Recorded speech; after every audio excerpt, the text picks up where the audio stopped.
A gente segue acompanhando a reação do governo federal após essa taxação de 50% dos Estados Unidos. Estamos aqui hoje com o professor Renato Dorgan.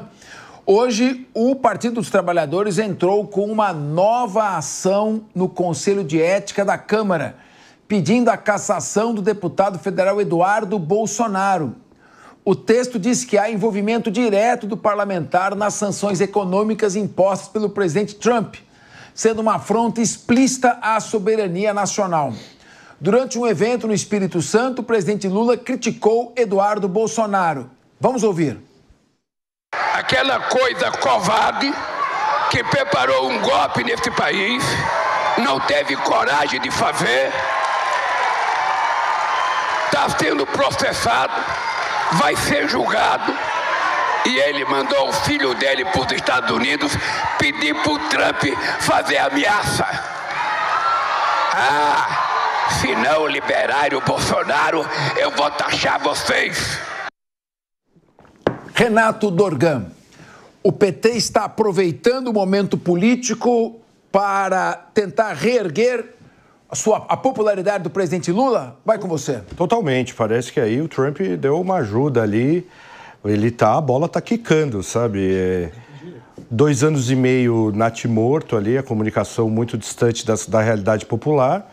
A comunicação do governo Lula deu uma melhorada ali em junho, no final de junho, nas últimas 2 semanas, veio essa questão da pobres versus ricos, a questão do IOF, eles entraram ali com tudo, com inteligência artificial nas redes, eles acordaram, de uma maneira ou de outra, pode estar certo ou errado, quem é contra, quem é a favor, mas voltou. Hoje você já percebe o Lula ali avivado, ali, todo animado, chapéu, camisa azul marinho, que mostra uma força ali, né? Ele já está animadíssimo ali. Parece que a direita não, mas parece que esse negócio do Trump coloca ele. O Eduardo Bolsonaro, ele faz um erro crasso ali hoje, na volta de toda essa crise dos 50% da taxação do Trump, concordando com tudo isso, porque vocês estão falando, o Eduardo Bolsonaro não pediu a taxação de 50%. Tá bom, não pediu. Mas daí ele chega e comemora um dia depois, é um erro crasso. Ele erra ali pesadamente. Se ele não pediu, e se o Trump fez toda essa salada, que eu acho que o pano de fundo de tudo é o BRICS mesmo, sem dúvida nenhuma, não tem sentido você taxar um país 50% por causa de uma contenda judicial ali, ou por causa pelos problemas que ele elencou, sem dúvida nenhuma. Mas, assim, ele deu agora o prato cheio, porque que eles são a favor dessa taxação de 50%. Daí você vê nas redes algumas lideranças, não da direita, que o Capês falou aqui, é verdade, a direita ela não está se colocando a centro-direita, esses governadores, mas a extrema-direita, aquele pessoal muito ligado ali ao bolsonarismo raiz, aqueles influencers, eles estão comemorando sim nas redes sociais, entendeu? Então, assim, quando eles fazem isso, eles dão um prato cheio para o PT. O PT agora está na fase ali. A gente estava até conversando com o Loyola aqui. São na verdade, nesses 2 anos e meio de governo Lula, é o melhor momento para o PT de comunicação, de narrativa, de tudo. Sem dúvida nenhuma. E o Lula está aproveitando, ele é profissional, ele é muito inteligente, estratégico. Não é de graça que ele foi 4 vezes presidente do Brasil. Mas, não, 3 vezes. Mas, Dorgan, me desculpe. 3 vezes. Dorgan, me desculpe. Quando eu tenho um especialista que nem você aqui, o telespectador quer tirar o máximo que puder. Claro. Então, vamos dizer o seguinte, já nas eleições de 2022, 30% que é Lula, 30% que é Bolsonaro, sim, 40% não quer nenhum dos dois e fica olhando para onde vai. Pergunto a você, o presidente se revitalizou com isso, sim, mas num recado para a sua bolha de 25%. Não vai falar jamais para os outros 25%, 30%, 22,5%, sei lá, que estão até o fim com o Bolsonaro. Sem dúvida. Qual a possibilidade de alguma coisa partindo do presidente com o grau de conhecimento e desgaste que ele já sofreu, é natural? Qual o potencial que ele tem de convencimento do outro lado, que ainda aquele outro lado que também culpe Bolsonaro ou Eduardo Bolsonaro pela taxação. Vamos dizer que tem aquele lado que diz assim, ó, eu não gosto de nenhum dos dois, eu culpo os dois. Quem é que pode se aproveitar desse vácuo nesse momento que não esteja tão carimbado quanto o Lula e o Bolsonaro? Não, você está corretíssimo. A questão aí não é que ele ganhou força eleitoral com isso, mas ele estava ali derrotado, mídia, né? Fraco, e a própria perdendo eleitores, principalmente de C2D, que é onde ele tem mais força. Então parece que ele está conseguindo reagrupar a tropa e está dando força ali para uma narrativa. Foi encontrada uma narrativa ali na crise do IOF, né, quando eles escancaram o negócio de ricos contra pobres. Isso é uma narrativa que não sei se vai dar certo ou errado, mas que é meio kamikaze até, porque a resposta para os pobres não é a mesma resposta que se teve no Lula 1 e Lula 2. Então, estou defendendo os pobres. Defender os pobres é melhorar o custo de vida, é melhorar a questão da segurança, é melhorar a saúde, e não está se melhorando. É isso que eu ouço em qualitativa na ponta. Mas ele reagrupa isso, sem dúvida nenhuma. Eu concordo com você, na lógica, não é o Bolsonaro que está na disputa. Se fosse uma disputa Lula versus Bolsonaro, ou Lula versus Michele, ou Eduardo Bolsonaro, não tenha dúvida que estava tudo aí, o Lula voltou para o jogo, grandes chances ali, agora vale a pena, o bolsonarismo vai aumentar a rejeição. Isso quer dizer que é como 22, que foi uma briga de rejeições e o Lula se deu bem nisso. Concordo com você. Do ponto de vista centralizado, os governadores que a gente chama, a centro-direita, ela tem uma chance enorme de pegar esse potencial, tanto da direita, esses órfãos ali do Bolsonaro, esse eleitor que vai ficar órfão ali, né? Porque o Bolsonaro não vai poder ser candidato, e também esse voto centralizado, não tenha dúvida nenhuma. Não muda muito essa entrada por enquanto. Teria que ter uma melhora econômica real no país para ele entrar de volta contra esses candidatos mais centralizados. Agora, essa lógica é uma lógica dele que ele aposta que o Bolsonaro fure a bola lá o ano que vem e lance alguém da família, e daí tem um recuo geral dos governadores, com o receio da narrativa bolsonarista nas redes, e ele parta para uma eleição polarizada com alguém da família Bolsonaro. A estratégia dele agora tem que ser essa, e ele partiu por tudo ou nada. Mas ele está revitalizando, pelo menos. Uma análise científica, né? João Belutti, então eu pergunto para você. O marketing da esquerda é melhor que o marketing da direita? Porque nos Yanomamis morreu mais Yanomami nesse governo que no outro, mas ninguém fala nada. Pelo contrário, do outro governo falaria, desse não fala. Teve incêndio na Amazônia, não estou falando que é culpa do governo, o incêndio também. Mas para quem está dizendo que vai defender a Amazônia, o Pantanal, tinha que ter um plano de emergência mais bem preparado. Mas também não colou. A questão da democracia é esse o governo que salva a democracia. Ninguém mais salva a democracia, só eles é que salvam a democracia. E cola no presidente Bolsonaro, que comprou um volume gigantesco de vacinas, distribuiu vacina para o país inteiro, colou aquele negócio, genocida, é contra a vacina.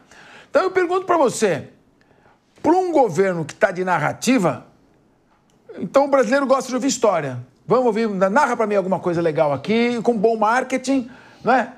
Vamos então ouvir histórias, que é mais gostoso do que gestar o país? Pois é, Capizzo, a aliança que elegeu o Lula foi uma aliança essencialmente de pauta negativa. Sou anti o Bolsonaro, anti tudo isso que está aí. Da mesma forma, quando o Bolsonaro foi eleito, era um discurso anti-establishment.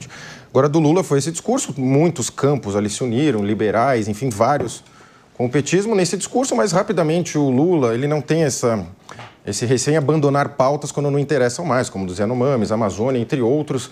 Vide a própria questão da Marina Silva na Amazônia, agora a questão da discussão da exploração de petróleo lá, e ela que é esse símbolo do ambientalismo mais radical, nada falou sobre o tema, ficou bem omissa e conta com um grande cordão de proteção midiático. Agora, essa questão do Lula, de fato, me parece que ele voltou para o jogo mesmo, essa narrativa ficou forte para o lado dele, cada lado está tentando colher o seu capital político. Agora, o Lula vai aproveitar isso a todo instante. As redes sociais, em parte da esquerda, gostaram dessa questão do Trump, porque trouxe o Lula de volta. Ele veio com muita dificuldade em pautar a mídia.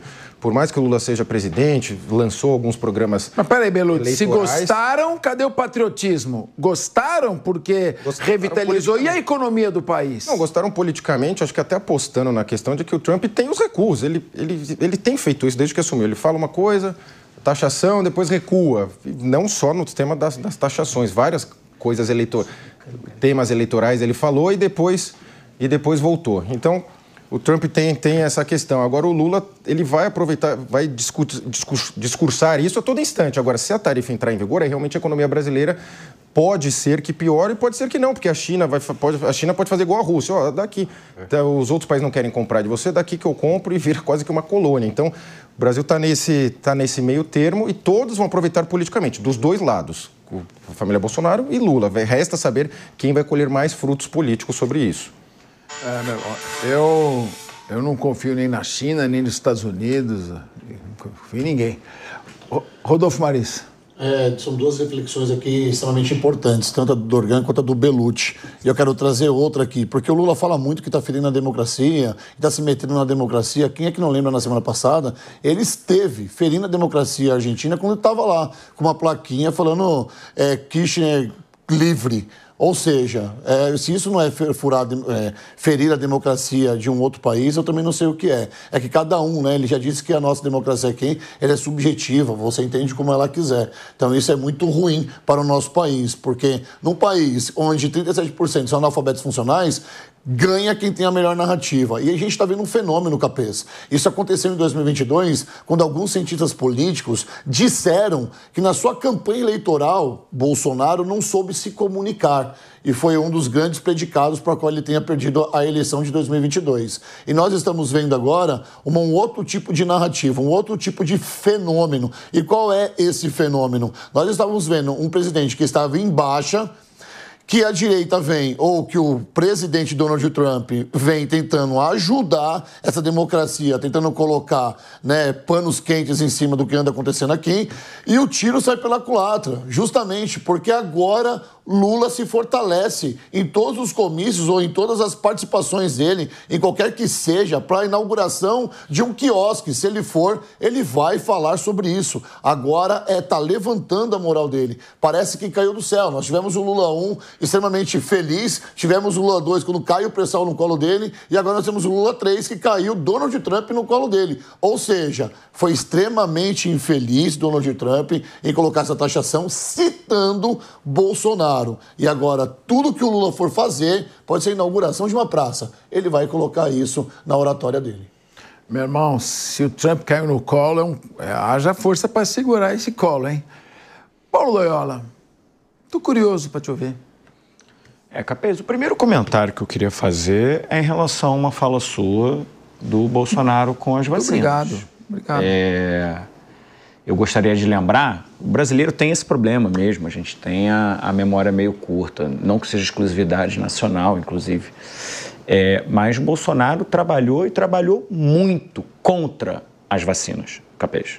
Vamos lembrar que, inclusive, o governador de São Paulo, até então, João Dória, foi quem, na verdade, bancou contra Bolsonaro o início da vacinação do país.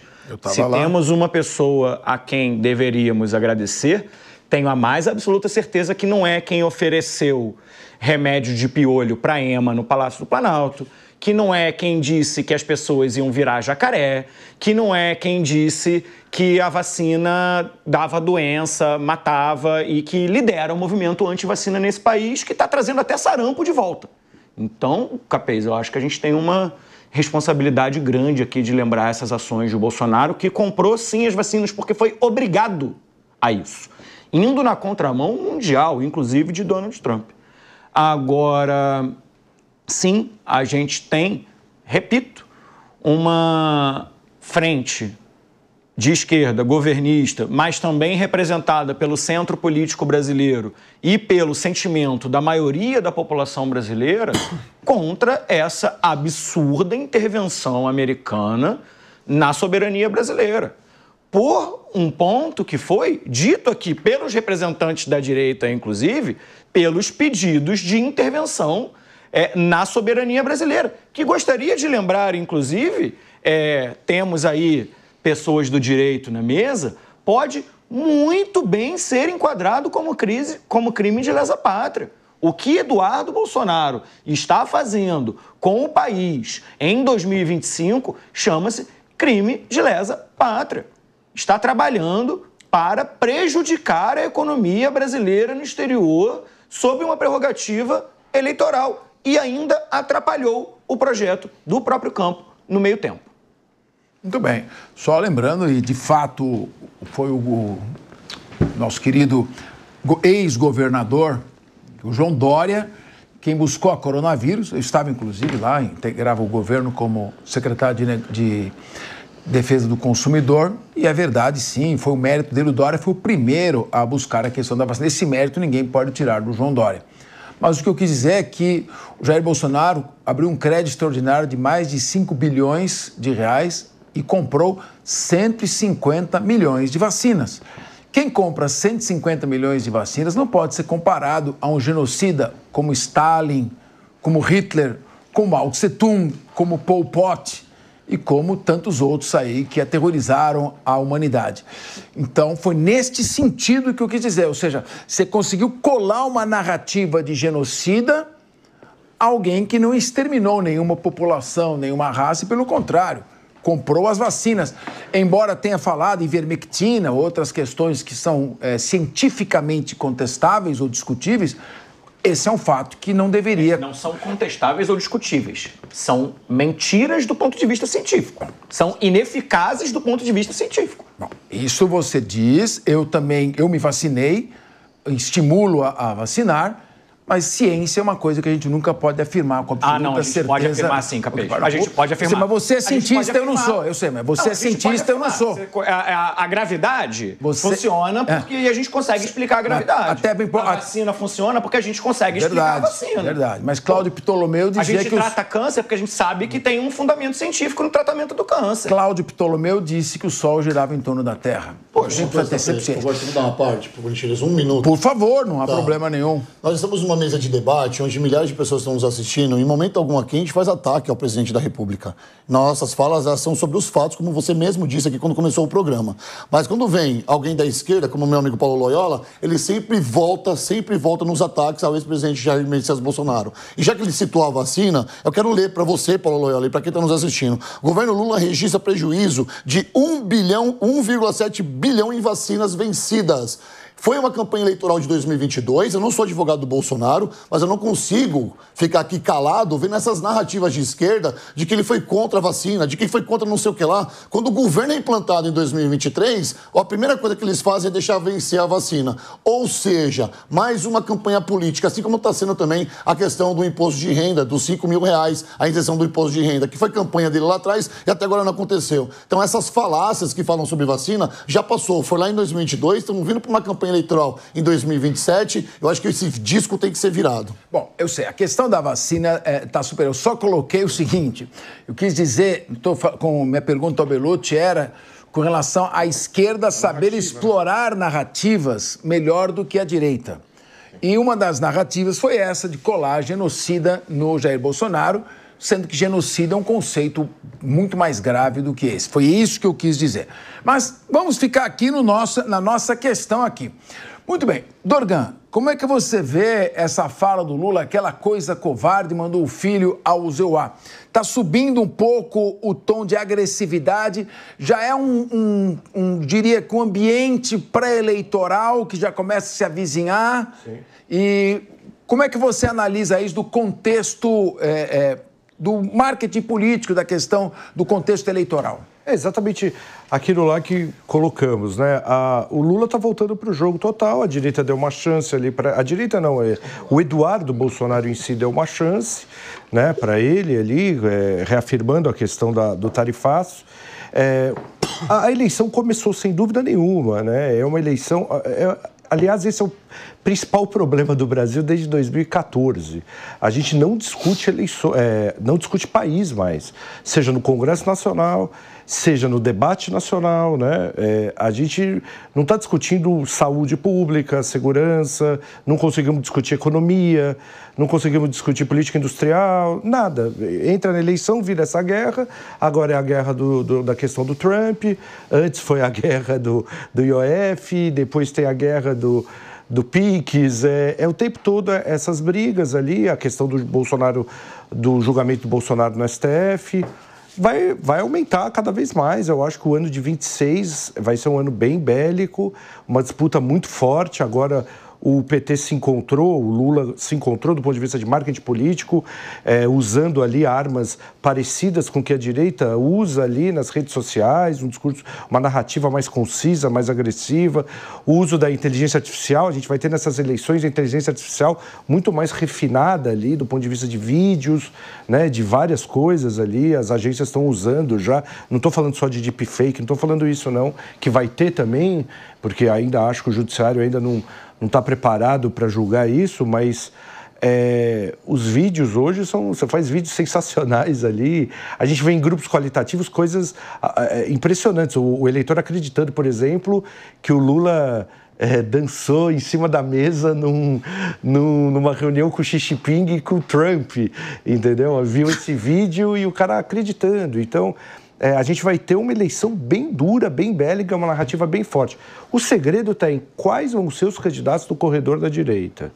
Se o Bolsonaro vai conseguir colocar alguém da família, ou se vai ter uma coesão em torno do nome mais centralizado, ou se vão ter vários nomes nesse corredor. Aí está o nó da eleição. Se vai ser uma eleição super bélica, um pouco bélica, como vai ser o posicionamento do próprio Lula nisso. Por enquanto, a estratégia do Lula me parece totalmente como se estivesse disputando do outro lado contra Bolsonaro ou contra alguém da família Bolsonaro, numa polarização como foi 22 e 18 também, né?